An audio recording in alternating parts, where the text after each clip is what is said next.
B1 family, welcome to Blacklogic.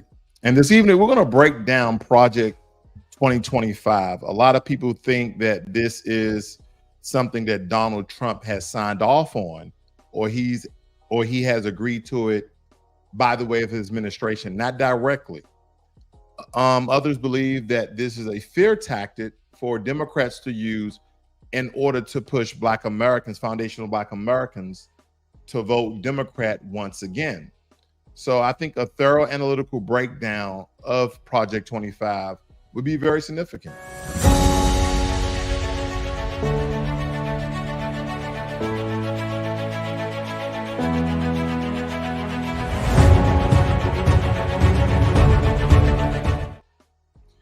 All right, so we're going to break down Project 25. And I'm not going to try to do a lot of reading, family, but stay with me as much as you can. It states here, the actions of liberal politicians in Washington have created a desperate need and unique opportunity for conservatives to start undoing the damage the left has wrought and build a better country for all Americans, right? They're trying to build a more perfect union, so to speak.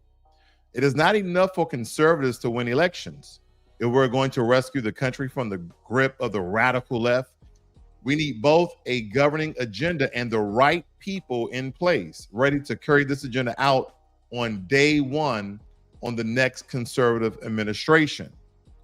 Now, Project 25, this hit headways by the way of the Heritage Foundation. And this is coming from Democracy Docket. And they did kind of this fear-mongering breakdown of how Project 25 will affect Black people, essentially. These are the four fronts that are included in Project 25, Project 2025. Restore the family as a centerpiece of American life and protect our children. I agree. Dismantle the administrative state and return self-governance to the American people. In what form we're talking about self-governance? Now, the document is 900 plus pages, 920 plus pages. I read majority of it. I didn't read it all. I read majority of it, though. Defend our nation's sovereignty, borders, and bounty against global threats. I agree. Secure our God-given individual rights to live freely, what our Constitution calls the blessings of liberty. So according to Project 2025, is to go back to do everything according to the Constitution. Okay? Here it states, why should we be worried about Project 2025? Here's the fear-mongering. The primary document of Project 2025, the magazine explains, lays out what is essential, a Christian nationalist vision of the United States.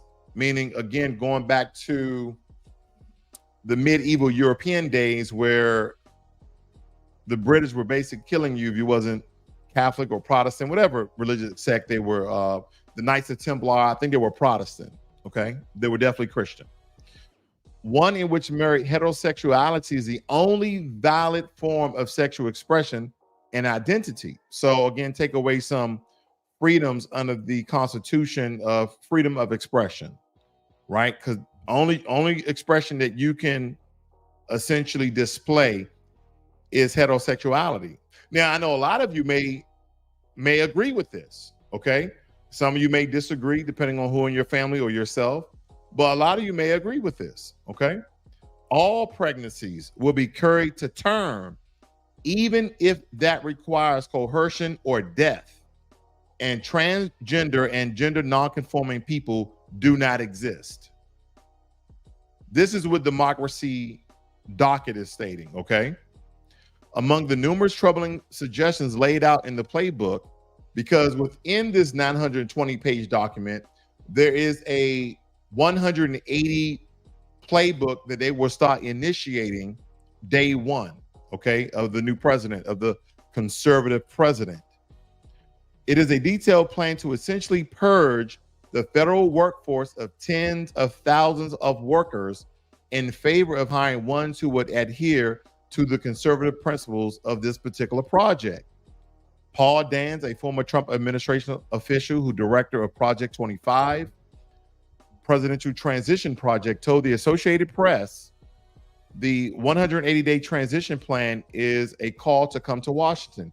People need to lay down their tools and step aside from their professional life and say, this is my lifetime moment to serve, okay? And then it goes into how the playbook, our goal is to assemble an army of aligned, vetted, trained, and prepared conservatives to go to work on day one to deconstruct the administrative state. Because don't forget, conservatives are mostly about small government and less regulation, so they can get as rich as they can possibly can without regulations, okay? It goes on, in its nearly half century of existence, the Heritage Foundation has used its resources, influences, and money to push its conservative agenda in just about every facet of American life. Anti-abortion advocacy, voter suppression, anti-climate policies, and of course, anti-LGBTQ, okay? We're gonna go through this because I pointed out something here, and I know it's gonna be rough for you guys. Let me see if I can do this. Here we go. Let me dial this back just a little bit because they had to mention Obama. They have mentioned Obama. Family, I think I missed my page here. No, I think we're good. We're good. They mentioned Obama 76 times, but anyway, yeah, my zoom in, zoom out is going crazy. Work with me. Give me 1 second, family. Give me 1 second. I got sexy red internet over here. I'm kidding. That's a joke. All right. So it states here, Barack Obama General Officer Corps. This is why Roosevelt. Okay, we can't see that all, can we? All right. Jesus. Okay. Argues in Chapter 2 that the National Security Council should rigorously review all general and flag officer promotions to prioritize the core roles and responsibility of the military over social engineering and non-defense related matters, including climate change, critical race theory, manufactured extremism, and other polarizing policies that weaken our armed forces and discourage our nation's finest men and women from enlisting, ensuring that many of America's best and brightest continue to choose military service as essential. Now, anytime you mention critical race theory, family, you know that they're talking about black folk. You know they're talking about black folk. And so they had to throw in critical race theory and that the military roles and responsibilities should be prioritized and trumped over social engineering. And the social engineering that they broke down in the way of climate change, critical race theory, and manufactured extremism. Okay, these are the things that they're stating. So we don't need to go depth into what all of those are because we're familiar with that. And this is one out of the three gentlemen who supposedly came up with Project 2025. Okay. There's another guy called Paul Dans, who is the director. And again, like I told you before, I wasn't going to bore you. Okay. I wasn't going to bore you with a lot of this information, family. Okay. Let me see if I can get this right. Give me a second here. Here we go. So I kind of want to go down what may be the negative effects. Okay, what may be the negative effects of Project 2025? So this document is supposedly a roadmap that is created by the Heritage Foundation, right? And this has been a very prominent, powerful, influential, rich, conservative think tank because what this Heritage Foundation does, it aims to shape policy and governance through what they would like to state a set core of principles. They believe that their principles that they put together will restore America's greatness, supposedly. I guess it coincides with Donald Trump's slogan of making America great again. But this particular project emphasizes reducing the size of the federal government, slashing regulations, and empowering states. Now, on paper, it may sound like a push for government efficiency and freedom, so to speak. But as you read through this 920 pages, and the first 30 or 40 pages is just contributions, thanking people who wrote something, yada, yada, yada. But it's a lot about deregulation, and you will notice who will benefit from that. Of course, the corporations and the wealthy. Okay? Because deregulation can mean fewer environmental protections. And when we're talking about environmental protections, we're talking about like the Flint, Michigan crisis with water, right? Deregulation and lack of oversight played a large part in that disaster about foundational Black Americans having drinking water. Their drinking water was contaminated. And Black people who live near industrial sites, they suffer from pollution and higher rates of cancer. So deregulating these industries could lead to more environmental racism. Now, I don't like really using that term, but they target Black neighborhoods more so than any other group. And that's just a fact. And if we dive into the economic implications, okay, again, family, just for you guys tuning in, this is the negative effects of Project 2025 for foundational Black Americans. We're also going to go over what may be positives. But as I was stating, that you have these economic implications, like proposed tax cuts that's favoring, large corporations and the wealthy, and they use it as they use it under the guise of trickle-down economics. But we've seen this movie before. We've seen this play before. Tax cuts for the rich don't really trickle down. They stay at the top. Meanwhile, foundational Black Americans are still facing significant economic disparities. And we understand that this is by design. Now, according to the U.S. Census Bureau, the median Black household income is just over $45,000 compared to over $70,000 for white households. Because the racial wealth gap isn't shrinking. It really isn't. It's widening. And policies that favor the wealthy will only exacerbate this divide. It will only grow larger. Healthcare is another critical area. This particular project includes provisions to repeal the Affordable Health Care Act. Now, we understand that didn't really help foundational Black Americans on a large scale, but it did help some. And it isn't a perfect document. And this is something that Barack Obama came up with that, benefited everybody. But that doesn't mean that we repeal everything that doesn't just target us, but it may affect us or our family members. So things that are already passed that are doing good or helping, let's say 5% of us, it's already passed. Why repeal it? Unless it's hurting more of us. That's the way I'm kind of, thinking about it. Because we have to be very crucial and have a sense of active listening when politicians talk about freedom of choice in healthcare. We have to really ask ourselves, whose freedom? The freedom of insurance companies to deny coverage, or the freedom of every American to have access to affordable health care? It amazes me, family, how we're the most powerful and we're the richest.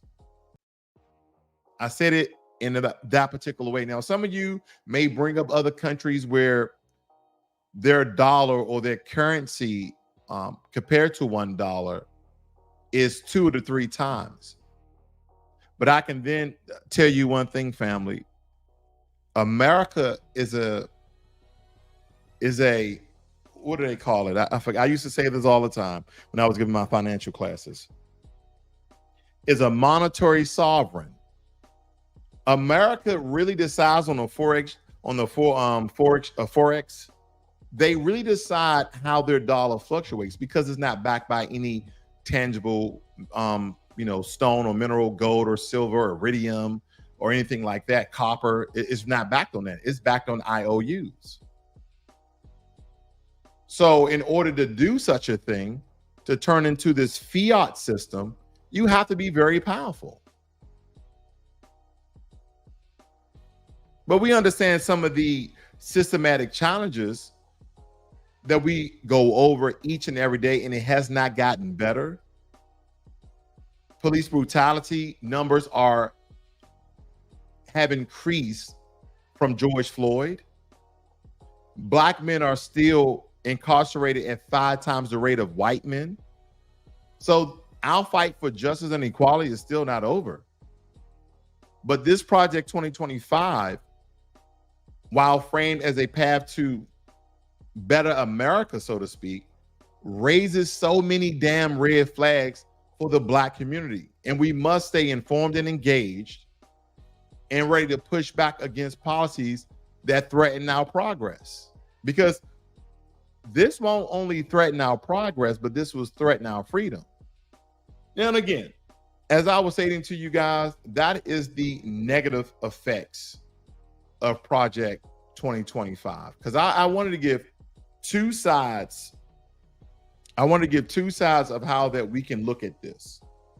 We can look at this as a fear-mongering tactic of the Democrats to be pushed to Black Americans in order for us to vote Democrat once again. Or we can look at it subjectively and objectively and then kind of compare the two. Okay? And kind of compare the two. I want you guys to see this. And if you guys want to read this for yourself or go to particular pages to get full context, that is why I have that posted up there. So if you look up Project 2025 PDF, I'm pretty sure they'll pop up and you guys can read any issues or any topics that you see, like cut Social Security, page 691. You guys can go look at that very quickly. Okay. But if we break these down, let's break them down, I guess, in sections.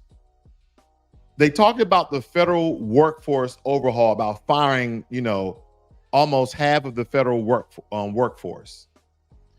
They proposed to cut down the federal workforce significantly. This means reducing the number of federal employees by tens of thousands. And their idea is to shrink what they see as an oversized bureaucracy and save tax dollars, save taxpayers millions of dollars. As I stated before, deregulation, which is supposedly a major push to roll back regulations across the board. And this includes what I stated, the environmental regulations, financial regulations, and other regulations that stated within Project 2025. The idea here is to unleash economic, to unleash economic growth by removing what they see as red tape. Now, and again, for you guys that's tuning in, we gave the negative effects, the possible negative effects of Project 2025. And now we're talking about the positive effects of Project 2025. Okay. Also in this, I'm gonna call it a manifesto of the Hurricane Foundation. That's what I'm gonna call it, a manifesto.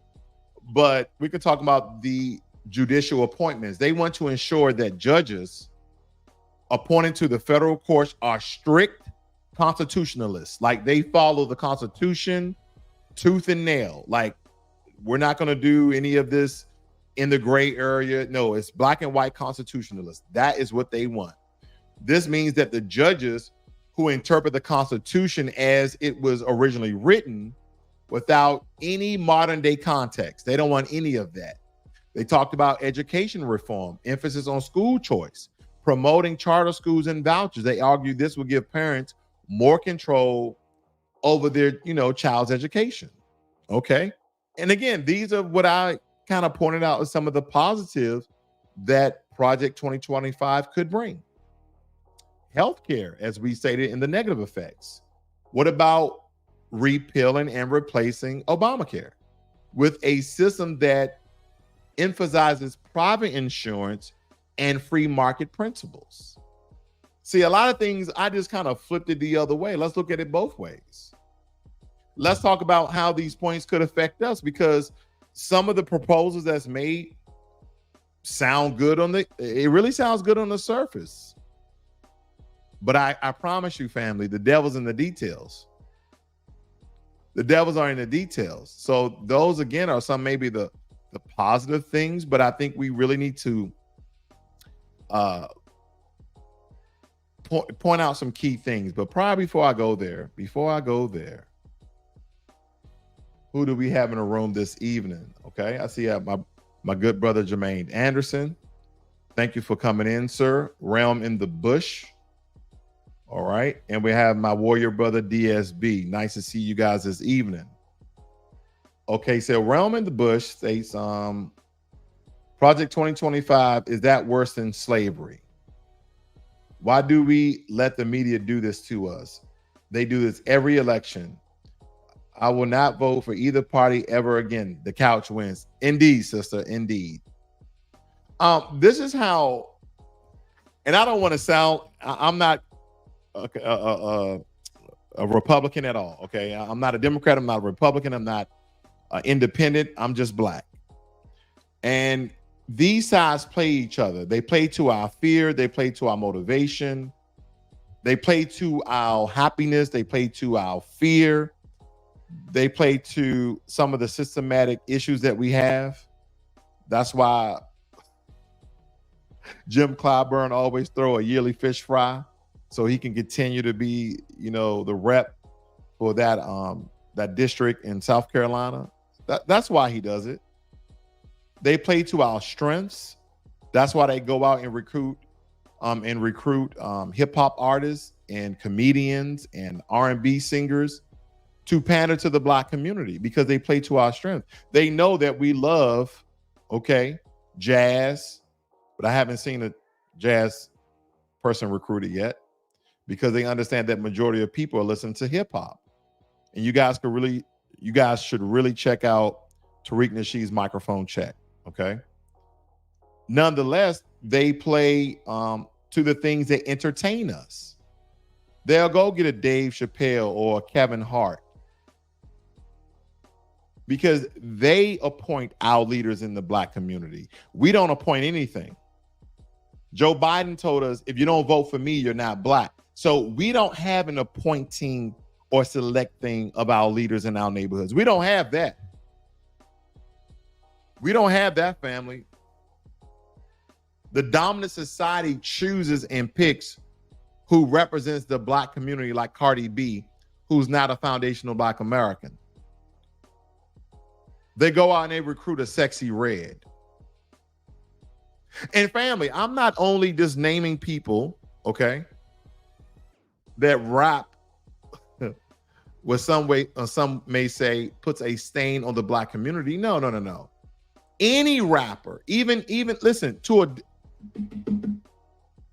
hear me right, family, because I know a lot of you guys follow Killer Mike. I love Killer Mike's music. Very powerful music, a lot of messaging in it. But we've seen how Killer Mike have flip-flopped from Joe Biden to Bernie Sanders to the next happening thing.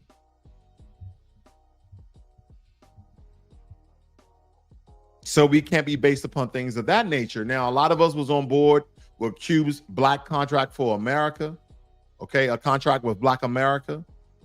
And then as things became difficult for Cube and not really pushing that needle, he gave up. He said, forget it. I'm not going to do it.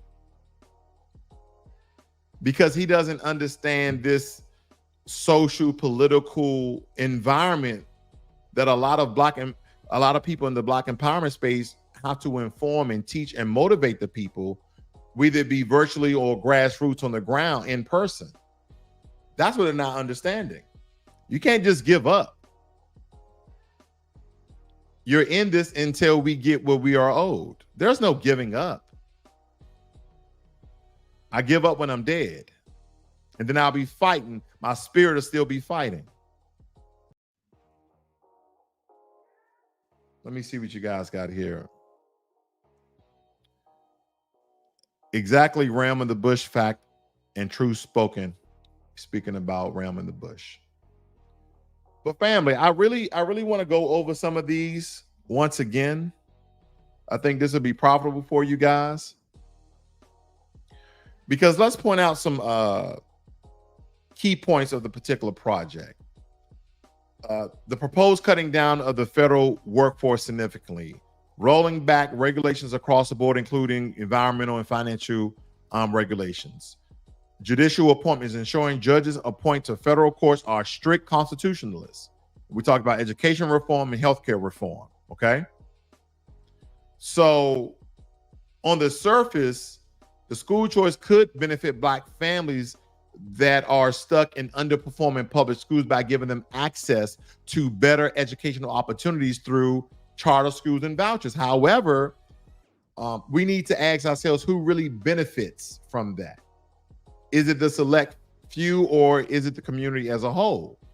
And when we speak about the positive, negative impacts of the federal workforce cuts, we understand historically, federal jobs have been a significant source of employment for Black Americans. There's a lot of Black Americans in federal government, and this offers stability and gives our people decent wages. Cutting these jobs could disproportionately affect our, Black foundational family, and that will increase to unemployment and economic instability in our communities. It definitely will. It definitely will. Okay. Deregulation, we went over the negative effects of that, and the list goes on and on and on. But we definitely need to move to the Constitution. Can we move to the Constitution, family? Let's move to the Constitution. Let's do that. Let me see if I can get this right. Give me a second, family. We're going to move here to the Constitution. All right. And what I want to do here, I really want to break down, and I might just, let me make this bigger again. Let me make this bigger. We're going to stroll right down here to the Constitution. Okay. We're not into the ratification. Sorry about that. Let me get here. All right. I think I passed it. Bill of Rights. Okay, here we go. We're talking about the First Amendment. And I want you guys to, I should have did a compare and contrast up here so you guys can see what's in Project 2025 as we're going down the Constitution here. Let's see. Let's break this down a little bit. Now, we understand that the Constitution is the bedrock of the republic. Now, some people will state that is the bedrock of the democracy. We live in a republic according to the Constitution. Some people may state, well, we operate as a democratic republic. Whatever. Okay. Whatever. Now, Project 2025, supposedly, well, when I compare the two, and you guys should as well, it undermines the very principles. It undermines the very principle of the Constitution. Let's start with the First Amendment. You guys see it. Provides that Congress make no law respecting an establishment of religion or prohibiting its free exercise. It protects freedom of speech, the press, and assembly, and the right to petition a government for a redress of grievances. Now, if you go into Project 2025, and when it's according to the First Amendment, which protects our freedom of speech and, peaceful assembly, etc., it states in Project 2025 that they want to increase surveillance and policing of protests. If you have policing of protests, then you don't necessarily have the right to assemble. Okay? Now, some people may say that's a stretch, but I promise you, if you go read it within context, you will understand how it really contradicts the Constitution. And that's the thing about the system of white supremacy, family. They would tell you that both things are right because they said so.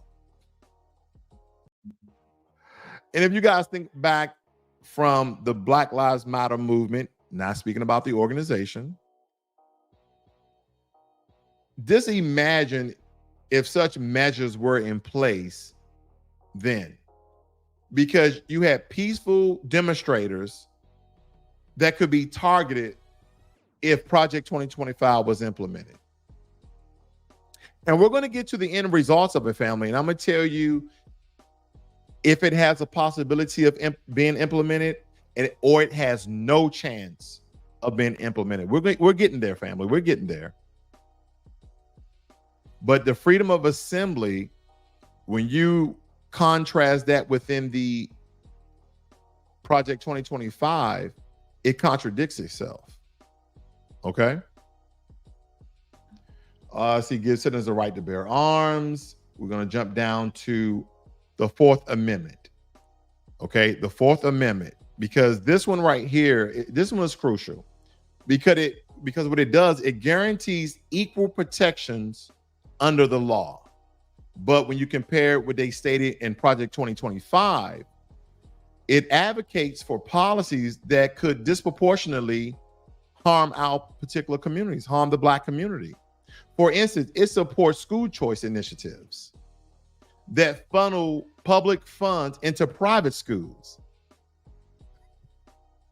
Now, some people may state that it's good on paper, right? But in reality, what this does, it diverts resources away from already underfunded public schools in our neighborhoods, which then again, it widens the education gap and violating the principle of equal protections.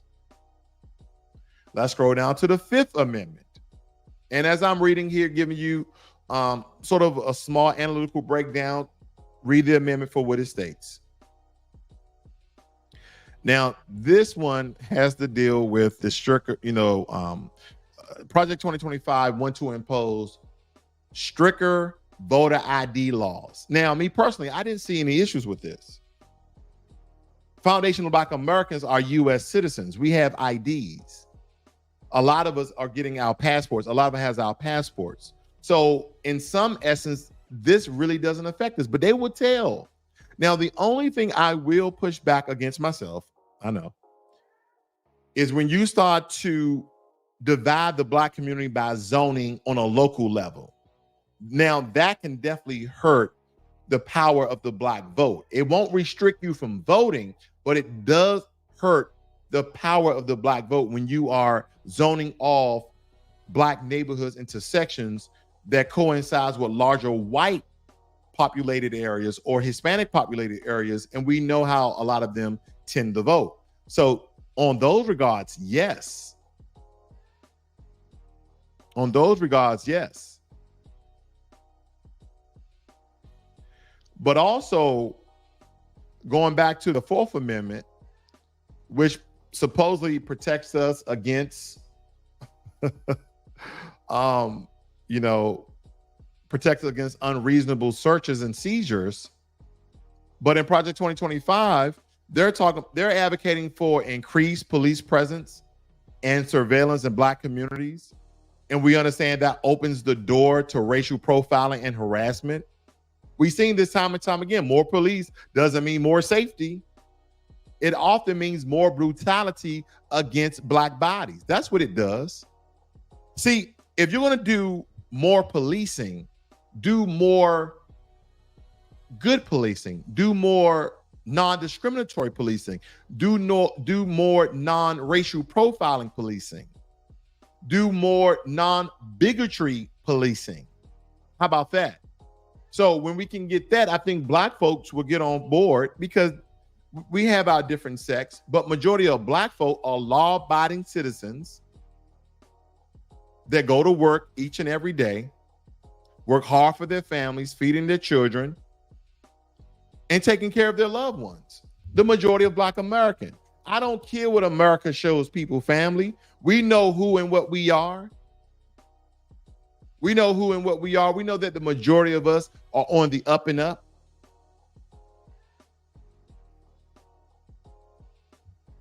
Because now, by doing this, family, it's really just going off the statistics that we have now. Police brutality is at an all-time high, and more policing, things will only get worse, in my opinion.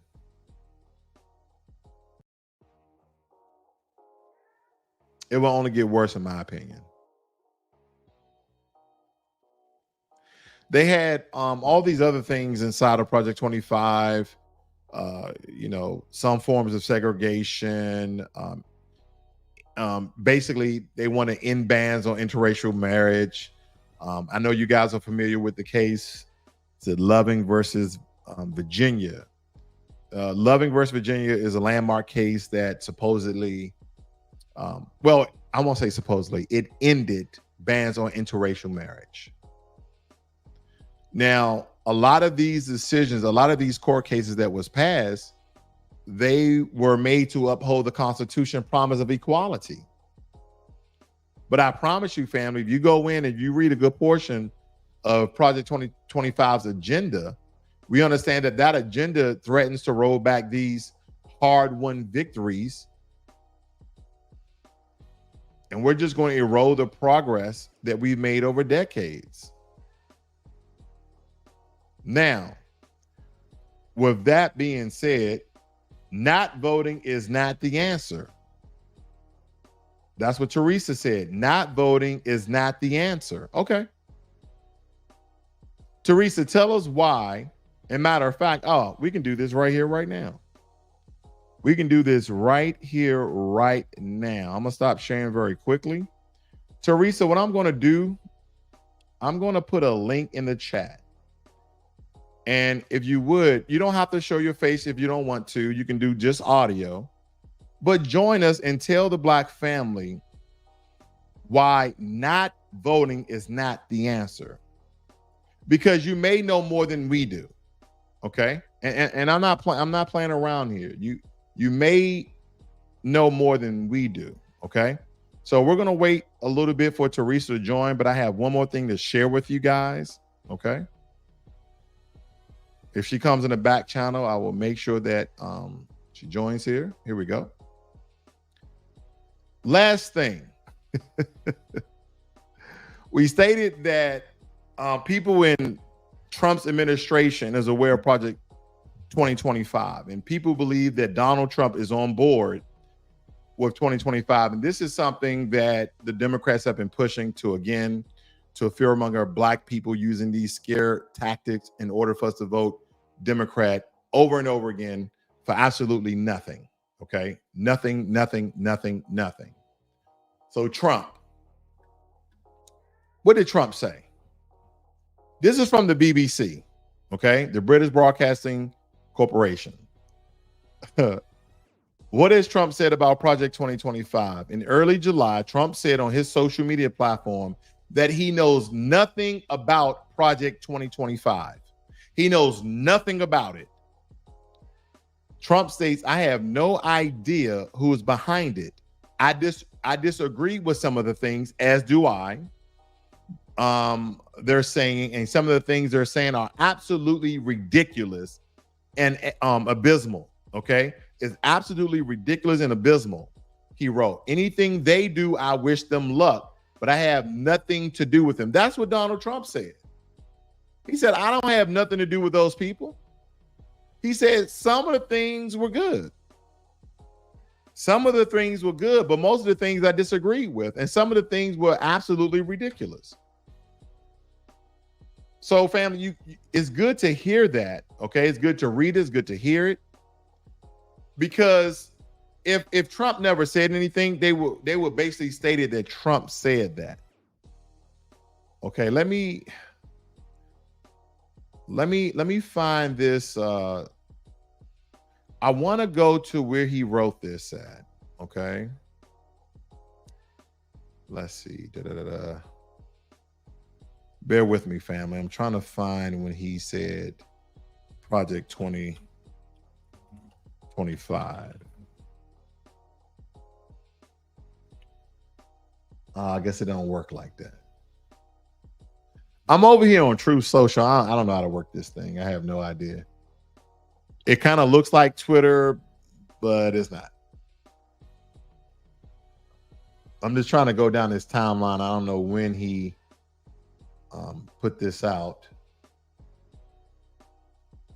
So let me see here. Let's go through this together. Why am I not showing this? Somebody should have said something. Somebody should have said something. Let's see here. Here we go. Now y'all need to see it bigger than that. There we go. I'm going through Truth Social here. Okay. And I'm trying to look where Donald Trump said this about Project 2025. Someone stated that he came over here. And again, family, we're just trying to look for where he stated, okay? All right, 4 hours ago, this guy writes a whole hell of a lot, doesn't he? Jesus. Now, this was on here a couple of days ago. And this is where Donald Trump puts all his rhetoric, okay? And Joe Biden puts his rhetoric. Joe Biden put his rhetoric on Twitter. Okay, I don't want to bore you just looking through this, but there's a lot been said. I'm pretty sure Trump did not write all of this. I assure you, okay? I assure you. Let's see here. Yeah, I won't bore you with this, family. I won't bore you with this. I won't bore you with this. I won't do it. Now, Teresa never came inside of the chat before. Teresa, are you still here? I think she dipped, family. I think she dipped. But yeah, family, that's all I have for you guys this evening. I just wanted to point out the pros and cons of Project 2025. Also give you my spiel and breakdown of Project 2025, and that this, in my opinion, is a scare tactic. And Project 2025 will not be implemented. I told you that I would give you the results. Okay? I told you that I would give you the results because, family, again, they keep trying to use these fear tactics, and then they try to connect Trump to this. And listen, I'm no Trumpster. I'm no Negro for Trump. I'm no nigger for Trump. I'm not conservative. Listen, this is black. But when we see the lies coming out the Democratic Party, we must call them out. We must call out the lies of the Democratic Party just as well as the Republican Party. There's lies on both sides. Don't forget, white supremacy takes up both wings of the bird. And sometimes we're not even passengers. Matter of fact, we're passengers without parachutes. Everybody got parachutes except us. So we have to stop falling for the trick bag. We have to stop falling for the trick bag. And I know some of you are going to state that Donald Trump lies a lot. Well, so does Joe Biden. All of them lie a lot, family. All of them lie a lot. Okay? And here's the thing. Some of the things you believe and or agree with Biden and or agree with Trump. And when it comes to this particular statement, I don't think Trump is looking nowhere near Project 2025. And for those who are still scared, if Trump becomes president, family, we have survived 4 years of Trump. We will survive another 4 years of Trump. And I guess one of the cool things about Project 2025, even though it contradicts itself, is basing things off the Constitution. And don't forget, those amendments are part of the Constitution. That's all I have for you guys this evening. Let's read some of your comments here. I haven't read comments in a while. If they even wanted to do anything at all for starters, they can take the 2-5 out of the law. 2/5 of the man, 3/5 of the man. Okay. Number 2, we want that anti-hate crime bill. Indeed, we do. And then 3, cut the check. Absolutely. For the sentence of freedmen. And DSB, my warrior brother, said, it's the couch. It's the couch for me, dog. I do agree, my brother. I do agree. I would like to thank my mod. Me and my mob been rocking here for a couple of years now. I do appreciate your hard work, Jermaine Anderson. I cannot give you your flowers more than enough. Thank you all for joining me here this evening. You guys have a great and wonderful day. Be one.